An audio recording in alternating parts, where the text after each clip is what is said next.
Good morning. So, Kate, today we're going to talk about project startups. And so, when we're verbally awarded a project, um, maybe kind of walk us through why does it take a minimum of 3 weeks to start the project up? What's happening behind the scenes, behind the curtain, just so everybody's aware, kind of what we do and why we do it. Yeah, so that's a question I would say that we get quite often, especially because, we bifurcate the role of estimating and project management, which is something that is fairly common in our line of construction, but maybe not as common in others.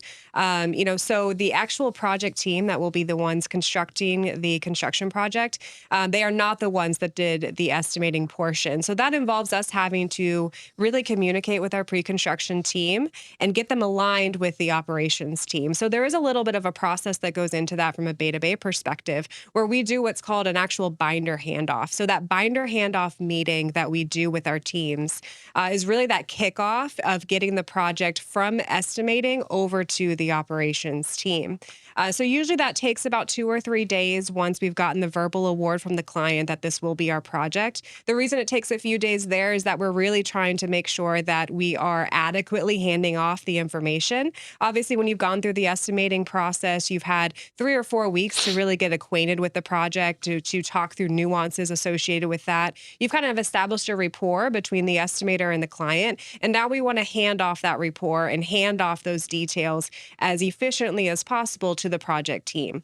So the estimating team takes, again, a couple days to go through and really kind of shore up the bid, shore up the binder handoff information, and then we actually schedule the true binder handoff. And in that binder handoff meeting, we get all of the stakeholders of the project involved. So we get the project manager, we get the project accountant, we get the director of each of those roles, we have the general superintendent, and we have, again, the estimating team.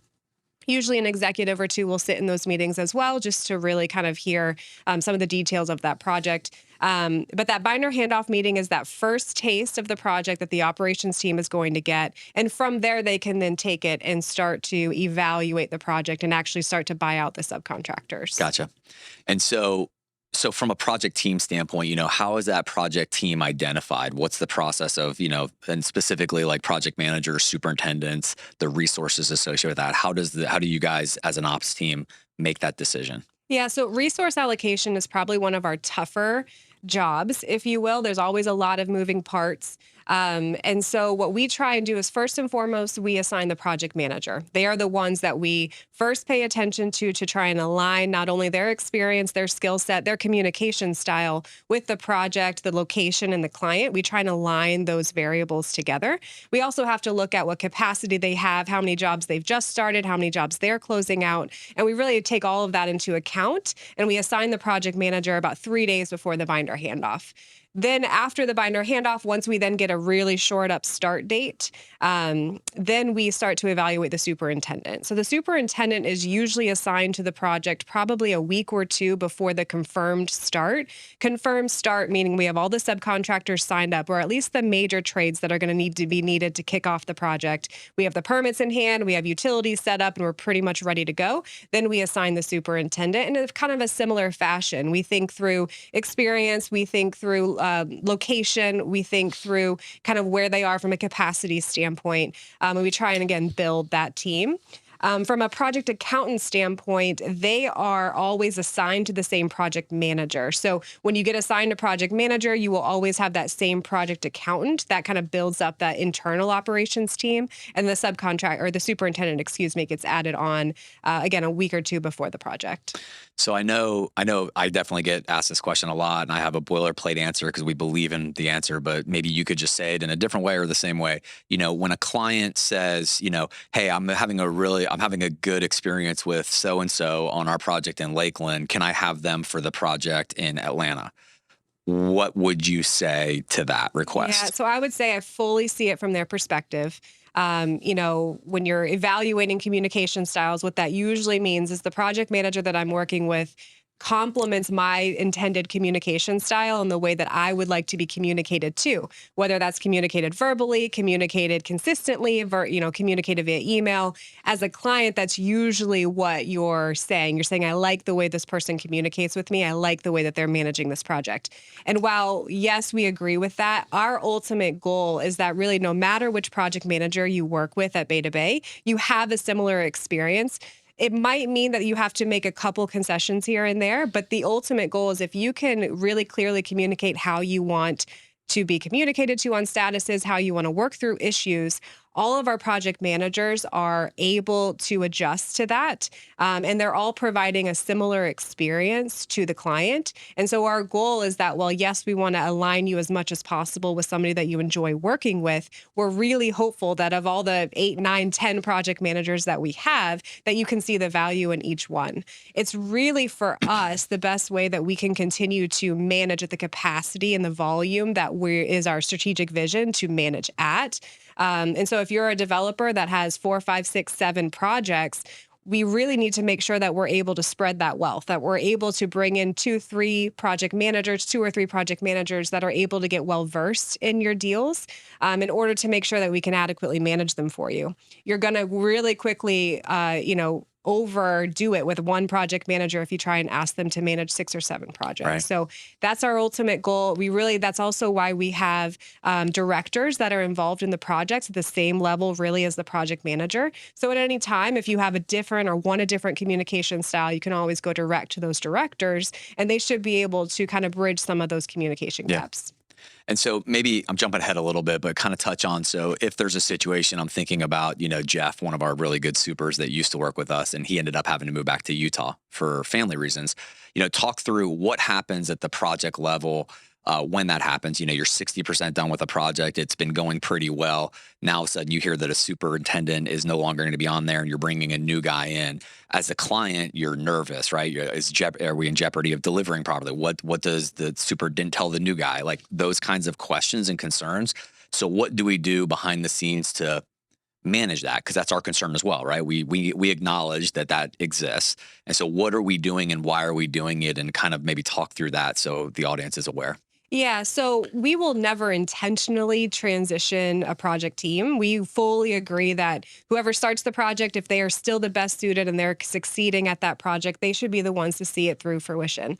Obviously, we can't control every variable, and in situations like that, people have the right to make, decisions for their personal lives. And so when we do have a situation where somebody is going to be leaving the project team and we'll be bringing in a new project team, we pay kind of extra attention to that project for probably about a month during that transition. So we have already templated out project transition agendas, and we will have the new super taking over meet. We'll have the new PM taking over if that's what's occurring. They'll meet and go through as many details of the project as they can. I mean, typically those transition meetings are about 3 hours or so.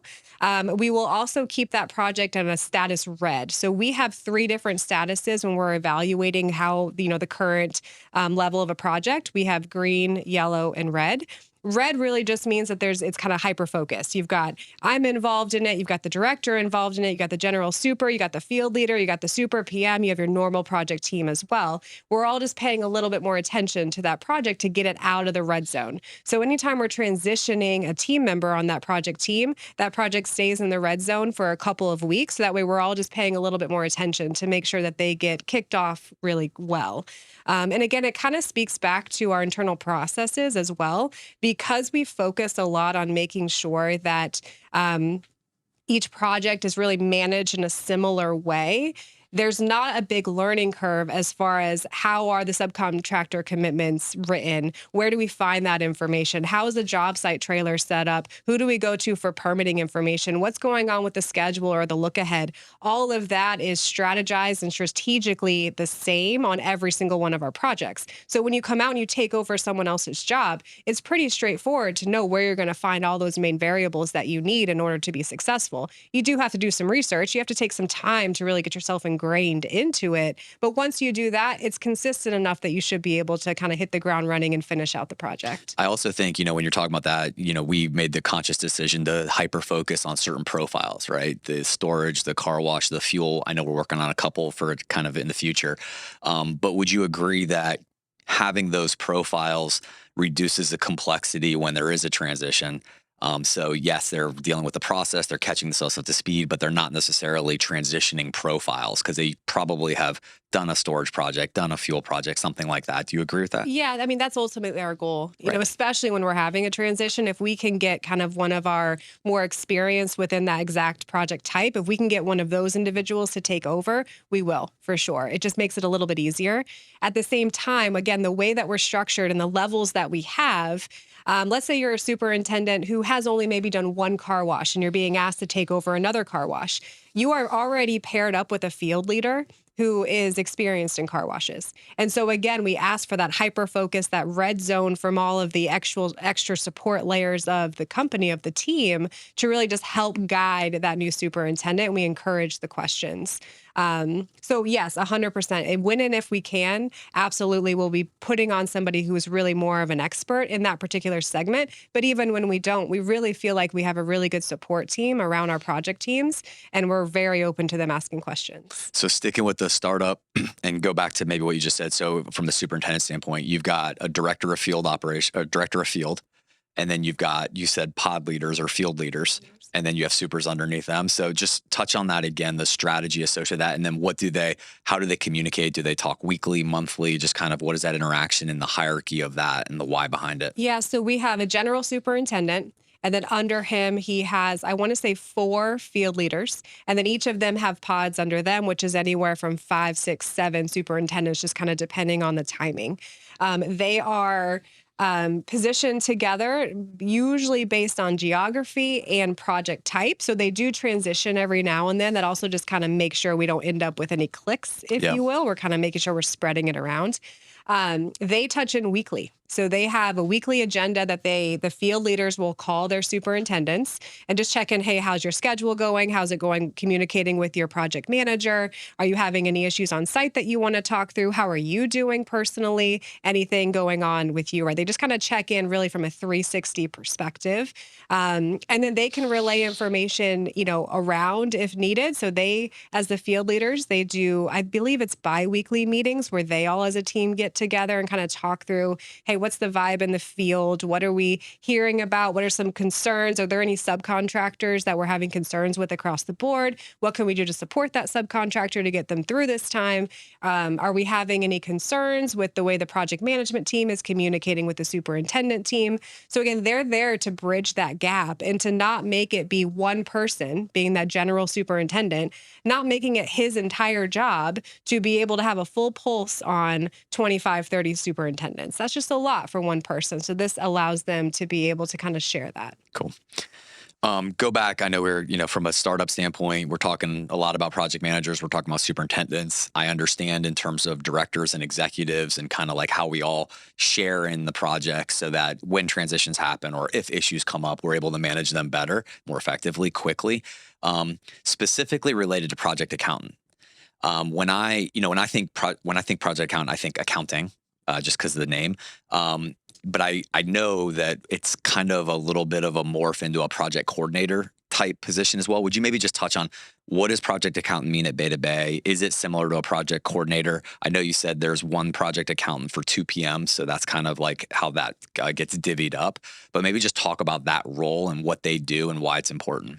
Yeah. So originally, when we created the role, we weren't really having that role do what I would call project coordinator tasks. It's evolved since then as the role, as the people have come in and out of the role, as the project types have changed. And so now I would say that our project accountant role is probably a blend between a typical project accountant, meaning that they handle the financial side of things. They handle the pay applications. They disperse payments to subcontractors, kind of that typical you would think of an accounting perspective.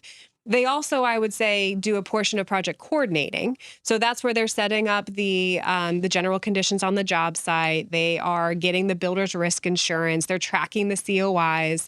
They're involved in the subcontractor commitments and getting those contracts executed. They're involved in change orders. They're involved in budgets, things like that. They pay attention to permits and utilities, although we just recently transitioned that out of their role into the contract administrator's role. But they're again just kind of that administrative support to the project manager. There's also a component, and I don't think the current role doesn't have this as much, but how it was originally designed is they have a component of being a project engineer without actually having that technical background. More just meaning that they're really just making sure that we're crossing all of our T's and dotting all of our I's. And the way we kind of define it, like they're like our last line of defense to just make sure that we are adequately completing the compliance portion of the project. Yeah. Okay. Talk a little bit about, and you already have, but talk about communication and just in general, the stakeholders, the communication. We talked previously about the sundown guarantee, which is one of our core values, which is communicating with your team and internally and externally before the sun goes down. I know we've always talked about even if you don't know the answer, acknowledging that you're working on the answer. So I could imagine an architect asking a question and, hey, I don't know yet. I'm out to this particular person. I should know by Thursday. I'll let you. You're setting expectations. You're making everyone feel and know that you're on top of it, so nothing's slipping through the cracks. From a communication amongst each other and just in general, what does Beta Bay do to over communicate, to actually live up to that core value and arguably do it better, top 10% in the industry?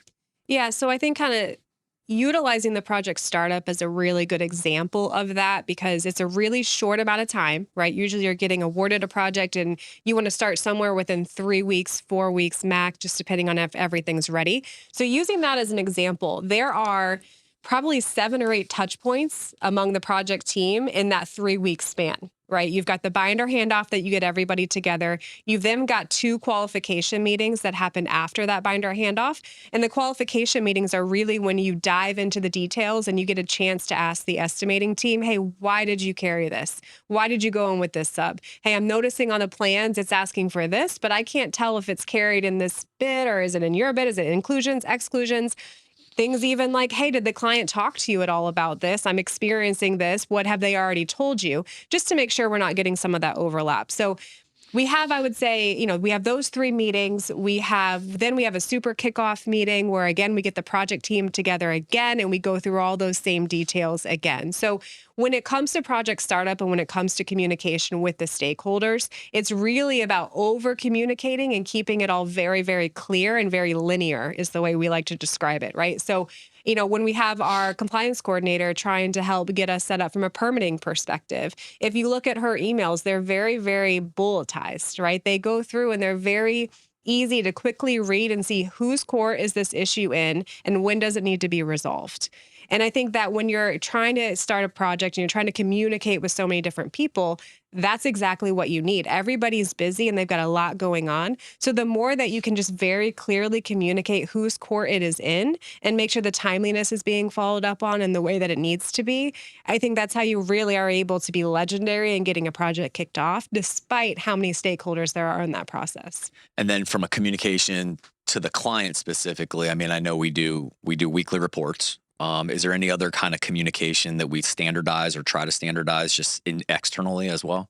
Yeah, so during course of construction, we would do weekly reports. Okay. We have about 2 or 3 templates that we can go off of, and we usually kind of present those to the clients. Hey, which one do you want to see? Do you have your own version? Where do you want to go with that? We've tried to standardize that and bring it down to just one template. The problem with that is we do want to make sure that we're being cognizant of the different styles of the clients, right? How they want to perceive the information.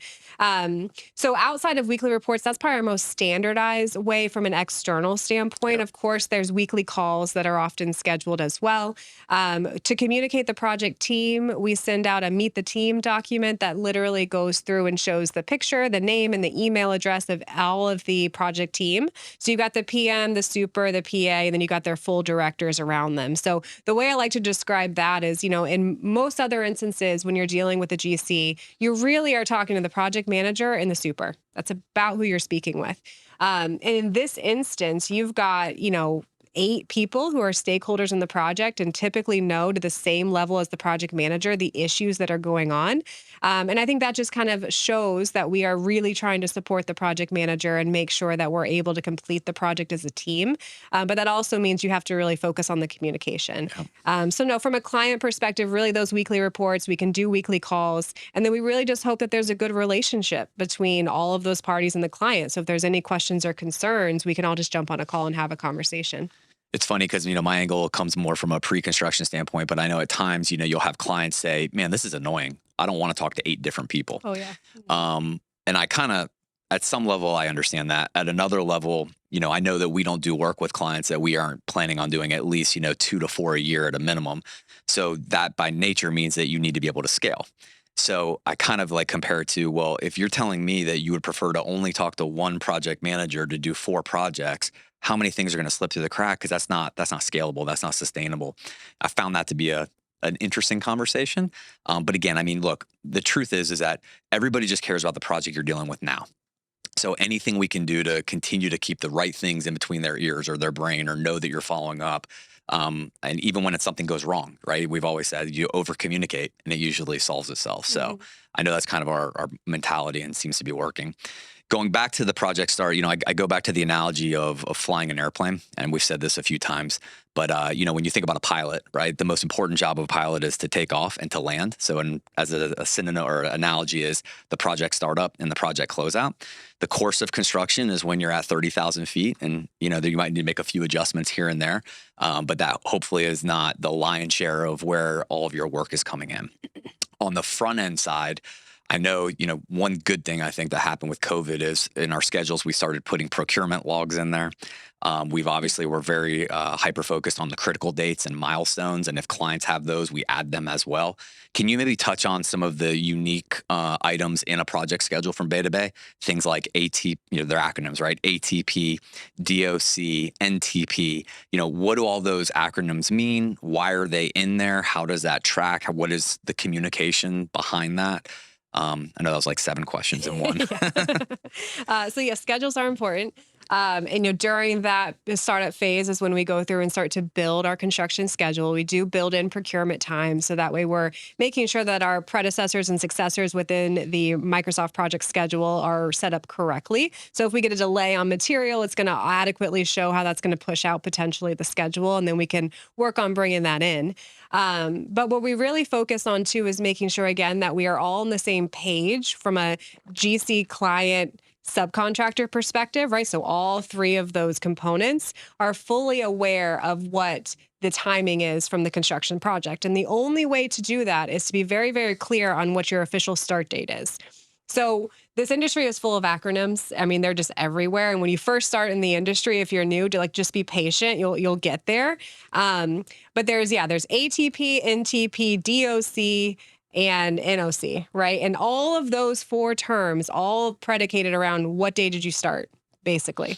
And so what we try to do is our contracts talk about an NTP, which is a notice to proceed. To me, it's pretty similar to an authorization to proceed. It's basically saying both of those documents are saying, hey, we're ready to go. We've got our permit. We've got, we're ready, site permit, building permit. We've got our insurance. We've got our lending ready to go. We can now officially commence construction. So for those 2 dates, we actually put those dates into the schedule, the ATP or the NTP. They're kind of interchangeable in our world. And then from there, we calculate out how many days we have in the schedule. So on the bid, we usually include a calendar duration. So let's say it's 300 days. We would go from ATP plus 300 days, now should be our substantial completion. So very clearly on the front end, we're communicating that, right? We then also put in there our date of commencement. And the date of commencement and how we communicate that is with shovel in the ground. So that means when we actually started construction. Now, in a full compliance world, you should not start construction until you have the NTP or the ATP. Right. You should not start until you have the permit. You should not start until you have the lender. You should not start until you have insurance all procured. But in the real world, sometimes you get out there, you start moving some dirt around, you put a silt fence up, you put some tree barricades up, you kind of just get the project soft started, right? So we will actually track that in the schedule as well. We'll have our ATP saying when will we fully authorized to proceed, and that's contractually what'll take us to substantial completion. But we'll also put our date of commencement. So we know when we had general conditions out there, when we actually had boots on the ground, when our risk really started. And what that does is it not only communicates to our team how much maybe buffer we had, but it helps the client also realize, hey, we got like a week jump start here. Hopefully that helps us throughout the rest of the project. But in case it doesn't and we need some additional days, we just want you to be aware that we did everything we could on the front end to get going, because everyone wants to get going very quickly. Yeah. Yeah. I'm thinking about, how important project starts are. And again, we're surviving, so we have the luxury of admitting that we also made mistakes in the past where we didn't have this kind of mentality or this kind of SOP to start things off properly. Granted, we were a smaller company, you and I were more involved, we could do different things, right? But maybe just touch on, I'm really thinking like kind of pre-COVID, post-COVID, especially when it comes to the schedules and how we standardize them. The difference in 2015 compared to 2024 on just what schedules mean to Bay to Bay. Why are they that important? Why do we have like so much energy and effort? Why does it take 3 weeks? Why can't we just start next week and wing it and get a site guy to start as quickly as possible? And we've done that, so we kind of know the answer, but maybe you could just share that. Yeah, so I mean, I would say you can. I would say it's not best practice. It's not going to ensure a successful project. It's more so going to ensure that you're going to get into some sort of disagreement at some point within the project. Because if it's ambiguous when you started, it means it's ambiguous when you're going to finish. Yeah. And if it's not very clear how this one particular issue is affecting all of these other issues on the project, you're really just out there hoping that and guessing when you're going to complete, when you're going to be able to turn over, when their rent is going to be able to commence, whatever is going on in that situation. So I would say like what we learned is you can put a schedule together and have it just be kind of top level, loosey. Yeah, this is pretty much how we're going to get there. Or you can put a schedule together that you're actually utilizing every single week to help guide you through the project to make sure you don't forget things or that you don't underestimate or overestimate duration times. So I think the biggest pivot that we made is that while, yes, you can get by with just kind of having a surfacey schedule, it really helps as a communication tool to all of those stakeholders if you're as accurate as you possibly can be with the schedule and you're communicating accurate timeframes. Because everybody can deal with an issue if they know about it early enough. Right. It's the retroactive fixing, or it's the, hey, I know we said we'd be done tomorrow, but now we're not going to be done for 3 months. I mean, of course, you're going to ask, like, how did you not know you weren't going to be done for 3 months when you just told me last week you were going to be done this week? Right. That doesn't make sense, right? So we really try and utilize it as a method to make sure that everybody's on the same page, even when issues happen. And the only way to do that is to be accurate. Yeah. And then last question I would have too, we're talking a lot about our processes in the Bay to Bay way. When it comes to subcontractors, from a startup standpoint that we're corralling, right, which is arguably anywhere from 85 to 89% of the cost of a project, what are we doing to also communicate the importance of a healthy startup on their side of things, especially when it comes to the critical trades? Is there extra energy that we're putting in, or how does that communication work, and how do we kind of solidify the success of the subcontractors as well? Yeah, so we should be communicating with the subcontractors really like immediately post binder handoff. So the project team or the project manager will go and call, 3 or 4 subcontractors for each major trade, start talking to them about the project. The key that I like to say when it comes to subcontractors is they are their own entities as well. They have other projects going on. They have other commitments already, on their schedule. And in this hard bid kind of environment, when we get awarded on a Thursday and we want to start within 3 weeks, a component of that has to do with, well, can we get the subcontractors lined up in that time? What else do they have going on? And it doesn't always benefit you just do a slow start to be like, oh, well, we'll get out there and do some stuff, but we really can't kick off for another 2 weeks. Right. So I think there's a lot of communication that has to happen with the subcontractors as well. See when we can fit into their schedule realistically to make sure we can get that A crew involved. And then also, I think I would add, there is also the component of when you're evaluating the schedule, you want to get as many of the major trades coordinated as possible. So what we've been trying to do more recently is do pre-construction meetings really on site with your major trades. So site, concrete, electrical, depending on the, Yeah. steel maybe, depending on the profile that we're talking about, to make sure that they are all understanding how they're going to sequence their work together. And when you do that, they not only get an environment that they can start to get to know each other a little bit and they can work out some issues, but it also makes sure that, again, that schedule that we're putting together is the most efficient and the most effective, and everybody's buying into it. That's the key. You got to get everybody to buy into it. So again, right after binder handoff, we're calling all those subs. We're finding out what their current scheduled timeframes are looking like. We're asking them where they would be from a submittal shop drawing perspective. If there's any long lead time items, we need to know about them right now. And we're really just trying to look at them as a partner to say the only way we're going to be successful here is if you're successful. Yeah. So how do you help us do that? Yeah. So it's just a communication. I'm thinking about one program in particular. I won't say the name, but a gas station company, and they've got a handful of long lead time items, right, that we need to manage on the front end. And I think it also speaks to, and I think in closing, right, it speaks to how many projects we've done. And the good or the bad is that we've done them in the way that we actually don't believe in. And so we know the consequence of doing that. And again, not to sound cliche, but I think about Stephen Covey, we talk a lot about being proactive, right? But I think like what I'm hearing, and again, I know most of the answer you're talking about, but it's nice to even hear it in a granular level, is like really starting with the end in mind.